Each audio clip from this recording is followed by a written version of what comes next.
شروع اللہ کا نام لے کر جو بڑا مہربان نہایت رحم والا ہے۔ حامیم عین سین قاف۔ اللہ غالب و دانا اسی طرح تمہاری طرف ہدایات بھیجتا ہے جس طرح تم سے پہلے لوگوں کی طرف وہی بھیجتا رہا ہے۔ جو کچھ آسمانوں میں اور جو کچھ زمین میں ہے سب اسی کا ہے، اور وہ بلند و برتر ہے، عظیم ہے۔ قریب ہے کہ آسمان اوپر سے پھٹ پڑیں اور فرشتے اپنے پروردگار کی تعریف کے ساتھ اس کی تسبیح کرتے رہتے، اور جو لوگ زمین میں ہیں ان کے لیے معافی مانگتے رہتے ہیں۔ سن رکھو کہ اللہ بخشنے والا مہربان ہے، اور جن لوگوں نے اس کے سوا کارساز بنا رکھے ہیں اللہ ان پر نگراں ہے، اور تم ان پر داروغہ نہیں ہو۔ اور اسی طرح ہم نے تمہارے پاس قرآن عربی بھیجا ہے تاکہ تم اس مرکزی شہر یعنی مکے کے رہنے والوں کو اور جو لوگ اس کے ارد گرد رہتے ہیں ان کو خبردار کرو، اور انہیں قیامت کے دن کا بھی جس میں کچھ شک نہیں خوف دلاؤ۔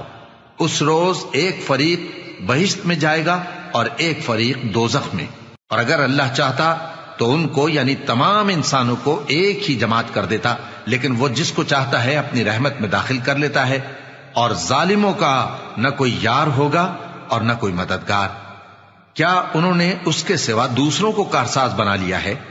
سو کارساز تو اللہ ہی ہے، اور وہی مردوں کو زندہ کرے گا، اور وہ ہر چیز پر قدرت رکھتا ہے۔ اور تم لوگ جس بات میں اختلاف کرتے ہو اس کا فیصلہ اللہ کی طرف سے ہوگا۔ یہی اللہ میرا پروردگار ہے، میں اسی پر بھروسہ رکھتا ہوں اور اسی کی طرف رجوع کرتا ہوں۔ وہی ہے آسمانوں اور زمین کا پیدا کرنے والا، اسی نے تمہارے لیے تمہاری ہی جنس کے جوڑے بنائے اور چوپایوں کے بھی جوڑے بنائے۔ وہ اسی طرح تم کو پھیلاتا رہتا ہے، اس جیسی تو کوئی چیز نہیں، اور وہ سنتا ہے، دیکھتا ہے۔ آسمانوں اور زمین کی کنجیاں اسی کے پاس ہیں، وہ جس کے لیے چاہتا ہے رزق فراخ کر دیتا ہے اور جس کے لیے چاہتا ہے تنگ کر دیتا ہے۔ بے شک وہ ہر چیز سے واقف ہے۔ اس نے تمہارے لیے دین کا وہی رستہ مقرر کیا جس کے اختیار کرنے کا نوح کو حکم دیا تھا، اور جس کی اے نبی ہم نے تمہاری طرف وہی بھیجی ہے، اور جس کا ابراہیم اور موسیٰ اور عیسیٰ کو حکم دیا تھا۔ وہ یہ کہ دین کو قائم رکھنا اور اس میں پھوٹ نہ ڈالنا۔ جس چیز کی طرف تم مشرکوں کو بلاتے ہو وہ ان کو ناگوار گزرتی ہے۔ اللہ جس کو چاہتا ہے اپنی بارگاہ میں برگزیدہ کر لیتا ہے، اور جو اس کی طرف رجوع کرے اسے اپنی طرف کے رستے پر چلا دیتا ہے۔ اور وہ لوگ جو الگ الگ ہو گئے تو علم حق آ چکنے کے بعد آپس کی ضد سے ہوئے، اور اگر تمہارے پروردگار کی طرف سے ایک وقت مقرر تک کے لیے بات نہ ٹھہر چکی ہوتی تو ان میں فیصلہ کر دیا جاتا، اور جو لوگ ان کے بعد اللہ کی کتاب کے وارث ہوئے وہ اس کی طرف سے بڑے بھاری شک میں ہیں۔ تو اے نبی اسی دین کی طرف لوگوں کو بلاتے رہنا، اور جیسا تم کو حکم ہوا ہے اسی پر قائم رہنا، اور ان کی خواہشوں کی پیروی نہ کرنا، اور کہہ دو کہ جو کتاب اللہ نے نازل فرمائی ہے میں اس پر ایمان رکھتا ہوں، اور مجھے حکم ہوا ہے کہ تم میں انصاف کروں۔ اللہ ہی ہمارا اور تمہارا پروردگار ہے، ہم کو ہمارے اعمال کا بدلہ ملے گا اور تم کو تمہارے اعمال کا۔ ہم میں اور تم میں کچھ بحث و تکرار نہیں، اللہ ہم سب کو اکٹھا کرے گا اور اسی کی طرف لوٹ کر جانا ہے۔ اور جو لوگ اللہ کے بارے میں بعد اس کے کہ اسے مومنوں نے مان لیا ہو جھگڑتے ہیں، ان کے پروردگار کے نزدیک ان کا جھگڑا باطل ہے، اور ان پر اللہ کا غضب ہے اور ان کے لیے سخت عذاب ہے۔ اللہ ہی تو ہے جس نے سچائی کے ساتھ یہ کتاب نازل کی اور عدل و انصاف کی ترازو بھی۔ اور تم کو کیا معلوم، شاید قیامت قریب ہی آ پہنچی ہو۔ جو لوگ اس پر یعنی قیامت پر ایمان نہیں رکھتے وہ اس کے لیے جلدی مچا رہے ہیں، اور جو مومن ہیں وہ اس سے ڈرتے ہیں اور جانتے ہیں کہ وہ یقینی ہے۔ دیکھو جو لوگ قیامت میں جھگڑتے ہیں وہ پرلے درجے کی گمراہی میں ہیں۔ اللہ اپنے بندوں پر مہربان ہے، وہ جس کو چاہتا ہے رزق دیتا ہے، اور وہ زور آور ہے، غالب ہے۔ جو شخص آخرت کی کھیتی کا طالب ہو اس کے لیے ہم اس کی کھیتی میں اضافہ کریں گے، اور جو دنیا کی کھیتی کا طلبگار ہو اس کو ہم اسی میں سے کچھ دیں گے، اور اس کا آخرت میں کچھ حصہ نہ ہوگا۔ کیا ان کے ایسے شریک ہیں جنہوں نے ان کے لیے ایسا دین مقرر کیا ہے جس کا اللہ نے حکم نہیں دیا؟ اور اگر فیصلے کے دن کا وعدہ نہ ہوتا تو ان میں فیصلہ کر دیا جاتا، اور جو ظالم ہیں ان کے لیے درد دینے والا عذاب ہے۔ تم دیکھو گے کہ ظالم اپنے اعمال کے وبال سے ڈر رہے ہوں گے اور وہ ان پر پڑھ کر رہے گا، اور جو لوگ ایمان لائے اور نیک عمل کرتے رہے وہ بہشت کے باغوں میں ہوں گے، وہ جو کچھ چاہیں گے ان کے پروردگار کے پاس موجود ہوگا۔ یہی بڑا فضل ہے، یہی وہ انعام ہے جس کی اللہ اپنے ان بندوں کو جو ایمان لاتے اور عمل نیک کرتے ہیں بشارت دیتا ہے۔ کہہ دو کہ میں اس کا تم سے کچھ صلہ نہیں مانگتا مگر تم کو قرابت کی محبت کا لحاظ تو چاہیے، اور جو کوئی نیکی کرے گا ہم اس کے لیے اس میں ثواب بڑھائیں گے۔ بے شک اللہ بخشنے والا ہے، قدردان ہے۔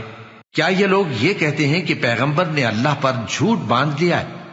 اگر اللہ چاہے تو اے نبی تمہارے دل پر مہر لگا دے، اور اللہ جھوٹ کو نابود کرتا ہے اور اپنی باتوں سے حق کو ثابت کرتا ہے۔ بے شک وہ دلوں کی باتوں تک سے واقف ہے، اور وہی تو ہے جو اپنے بندوں کی توبہ قبول کرتا ہے اور ان کے قصور معاف فرماتا ہے، اور جو کچھ تم کرتے ہو وہ جانتا ہے۔ اور جو لوگ ایمان لائے اور عمل نیک کرتے رہے ان کی دعا قبول فرماتا اور ان کو اپنے فضل سے مزید عطا کرتا ہے، اور جو کافر ہیں ان کے لیے سخت عذاب ہے۔ اور اگر اللہ اپنے سب بندوں کے لیے رزق میں فراخی کر دیتا تو وہ زمین میں فساد کرنے لگتے، لیکن وہ جس قدر چاہتا ہے اندازے کے ساتھ نازل کرتا ہے۔ بے شک وہ اپنے بندوں کو جانتا ہے، دیکھتا ہے، اور وہی تو ہے جو لوگوں کی نا امید ہو جانے کے بعد میں برساتا اور اپنی رحمت یعنی بارش کی برکت کو پھیلا دیتا ہے، اور وہ کارساز ہے، لائق حمد و ثنا ہے۔ اور اسی کی نشانیوں میں سے ہے آسمانوں اور زمین کا پیدا کرنا اور ان جانوروں کا جو اس نے ان میں پھیلا رکھے ہیں، اور وہ جب چاہے ان کے جمع کر لینے پر قادر بھی ہے۔ اور جو مصیبت تم پر واقع ہوتی ہے سو تمہارے اپنے کرتوتوں سے، اور وہ بہت سے گناہ تو معاف کر دیتا ہے۔ اور تم زمین میں اللہ کو عاجز نہیں کر سکتے، اور اللہ کے سوا نہ تمہارا کوئی دوست ہے اور نہ مددگار۔ اور اسی کی نشانیوں میں سے سمندر میں چلنے والے جہاز ہیں پہاڑوں جیسے۔ اگر اللہ چاہے تو ہوا کو ٹھہرا دے کہ جہاز اس کی سطح پر کھڑے رہ جائیں۔ ہر صبر اور شکر کرنے والے کے لیے ان باتوں میں قدرت کے نمونے ہیں۔ یا ان کے اعمال کے سبب ان کو تباہ کر دے اور بہت سو کو معاف بھی کر دے۔ اور سزا اس لیے دی جائے کہ جو لوگ ہماری آیتوں میں جھگڑتے ہیں وہ جان لیں کہ ان کے لیے کوئی جائے فرار نہیں۔ لوگوں، جو مال و متاع تم کو دیا گیا ہے وہ دنیا کی زندگی کا ناپائیدار فائدہ ہے، اور جو کچھ اللہ کے ہاں ہے وہ بہتر اور باقی رہنے والا ہے، یعنی ان لوگوں کے لیے جو ایمان لائے اور اپنے پروردگار پر بھروسہ رکھتے ہیں، اور جو بڑے بڑے گناہوں اور بے حیائی کے کاموں سے پرہیز کرتے ہیں، اور جب غصہ آتا ہے تو معاف کر دیتے ہیں، اور جو اپنے پروردگار کا فرمان قبول کرتے ہیں اور نماز پڑھتے ہیں اور اپنے کام آپس کے مشورے سے کرتے ہیں، اور جو مال ہم نے ان کو عطا فرمایا ہے اس میں سے خرچ کرتی ہیں، اور جو ایسے ہیں کہ جب ان پر ظلم و زیادتی ہو تو مناسب طریقے سے بدلہ بھی لیتی ہیں، اور برائی کا بدلہ تو اسی طرح کی برائی ہے، مگر جو درگزر کرے اور معاملے کو درست کر دے تو اس کا بدلہ اللہ کے ذمے ہے۔